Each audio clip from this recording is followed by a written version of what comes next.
All right, ladies. So, as you know, New Iberia is a place of many cultures, and I'd like to introduce you to one of our most prominent families, Mr. William Burke. You have to forgive me. Our actual William Burke, his wife went into labor about 1 o'clock today, so I'm just reading the lines.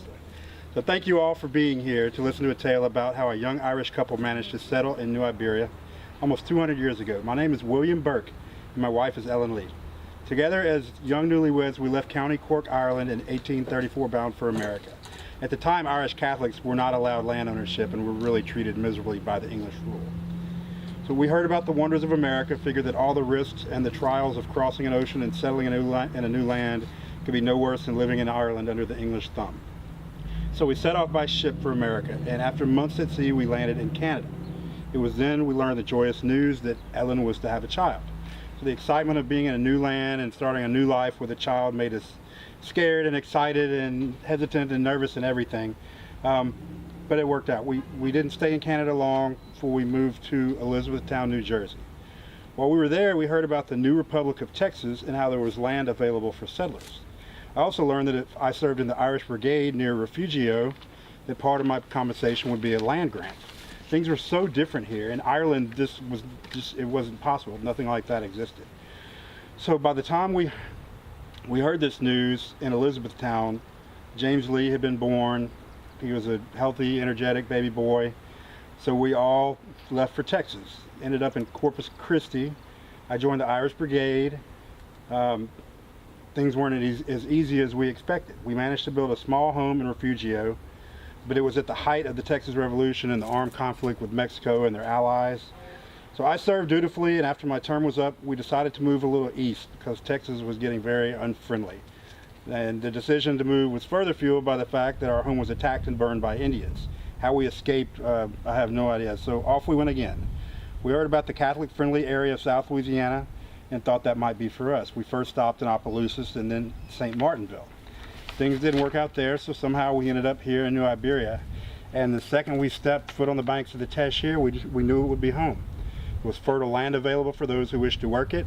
It was odd, the citizens of this town, it was after Spain. You know, it was a Spanish influence, but everybody spoke French.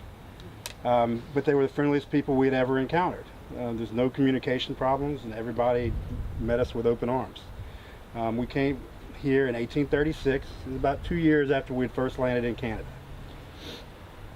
We had two more sons, Patrick and William, and built a home right over there on Main Street, right next to the bayou. I started looking for work and business opportunities, and things seemed great.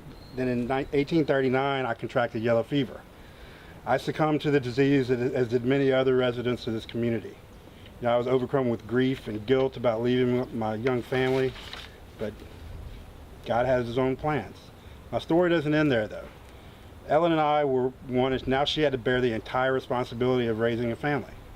The next 20 years of her life were spent doing just that. She made sure that the boys had as much education and moral upbringing as possible, and history has recorded that she did a great job of that. I must say that the town of New Iberia also grew along with them, and the citizens of this community really helped to raise them. You just imagine what it was like for a young widow with 3 small children who spoke only English with an Irish accent in a French-speaking community, but it worked.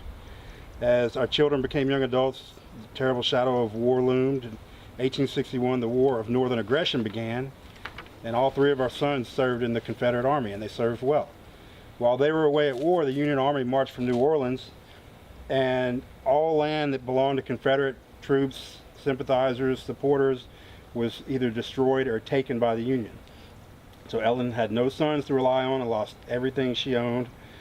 She went to New Orleans, tried to meet with Union officials, demanded her property be returned because she was still an English subject. That was her legal argument, but they didn't care. They didn't listen. So sadly, there ends the chapter. Ellen became ill while she was in New Orleans, and in the last letter she wrote to one of our sons, her greatest lament was not being able to see them come home safely, which they all did. They all 3 made it home from the war.